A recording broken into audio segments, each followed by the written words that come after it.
You're listening to Mike Malloy. Turn down your speakers. It'll be our secret. 25 before the hour. This hour is being sponsored by Alice at Heelan Hollers down there in Arkansas. Indeed, Alice's message: due to rising temperatures, the season for shipping whipped shea mint is drawing to a close. The light, fluffy, minty wonder does not do well in hot, sweltering postal service trucks, so now's the time to get your summer supply. And by the way, Truth Seekers get a 10% discount when you order before June 1st. Now, you can get there very quickly. Just go to MikeMalloy.com, and you'll find Alice's banner ad there. Click on it, and zing, you're right there. What she's talking about, if you don't know, Whip Shea Mint is a body lotion, a hand lotion, a cream. You just put it wherever you want to put it, but it is wonderful stuff. Everything that Alice has is pretty amazing. So if you haven't been to her website, I know a lot of you have, but if you haven't been to her website, you ought to go and buy some stuff because it's very, very, very affordable. And there's no jive here. I mean, this stuff is really incredible. Of course, I think that's true with all the products that advertise on this program, but Alice's are exactly as she says they are. Check them out. All right, where are we? Stephen is in Burbank, listening on Sirius. Hi, Stephen. Hi, Mike. Mostly when right-wingers call in, they usually have a meme that runs along the lines of, personal responsibility. And this ties directly into a story that I have to tell about the May 1st gathering at Pershing Square. I'd show up, and I have this abscess on the side of my cheek from way bad teeth, and root canals and all that weird stuff. And I'm walking around, look at my face. I look just like John McCain. and Cheryl and Sanchez were there, and they say, we're taking you to the emergency room. No, I'm going to do blah, blah. And I couldn't go myself because I didn't have the knowledge how to get there. I didn't have the means. I didn't have, and procrastinate and put it off. They may have saved my life. Here's what happened. They took responsibility for me. Mm-hmm. They weren't thinking about themselves. They took time out of their lives. They put forth effort to help me. And that's the answer to that right-wing clown that wants to know what the end game is.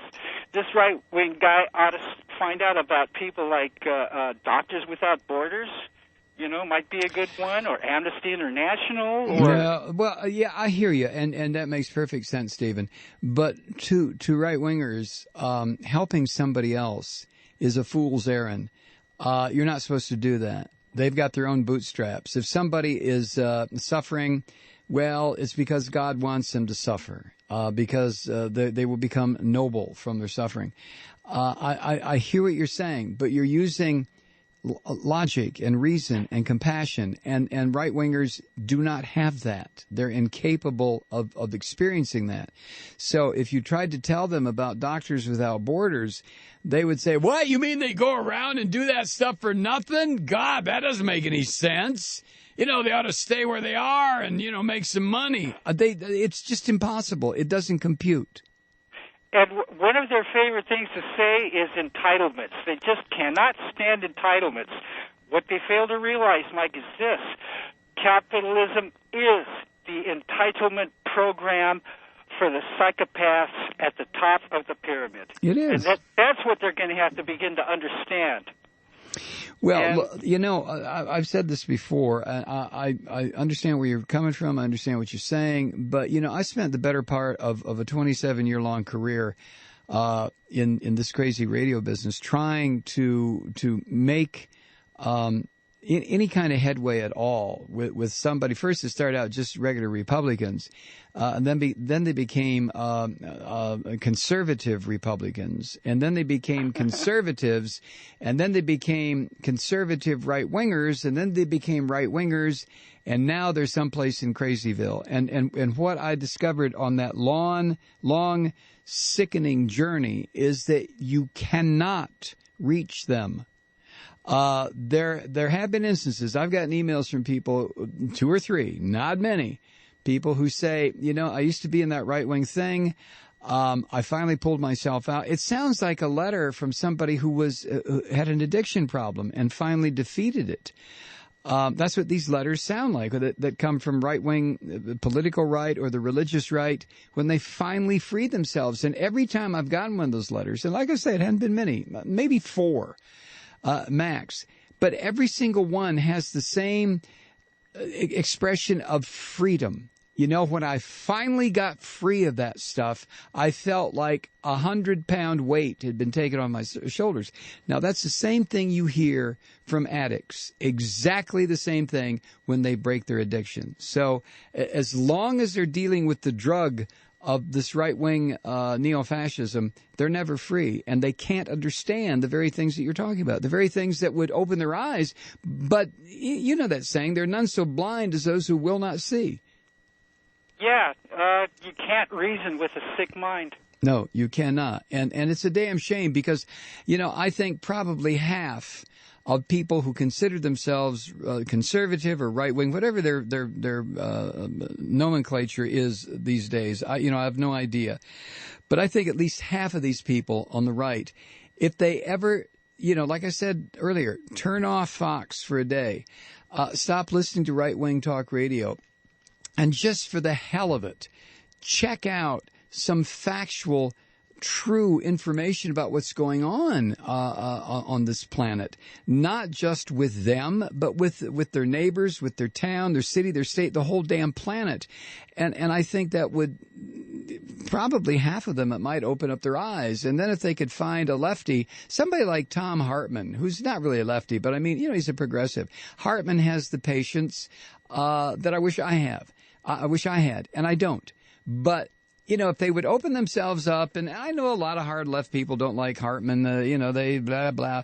I like him. Yeah, he's a decent guy. He's a good guy, and he will take time with these people. Whereas I won't do it. Hartmann will take time and try until they finally drive him crazy, and then he'll just get rid of them. But listen to Hartmann.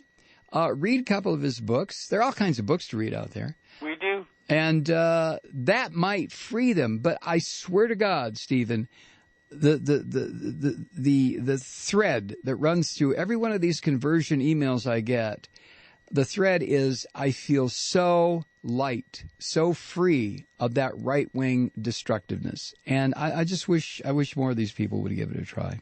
That would be nice, dear. You can swear to God all you want. I would rather swear to Aphrodite.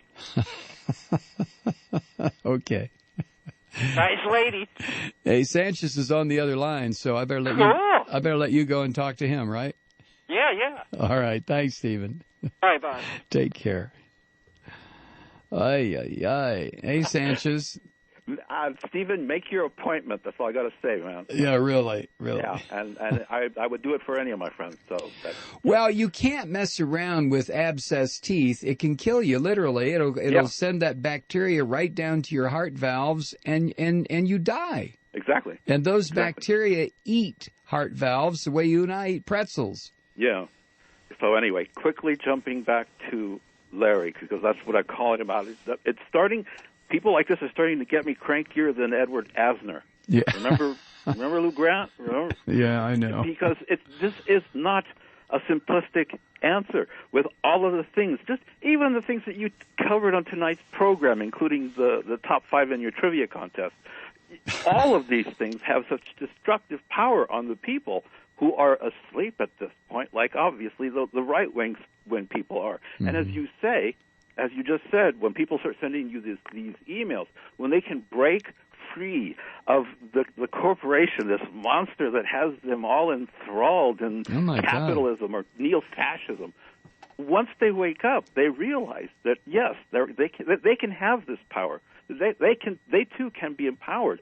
Geez, what are the demands?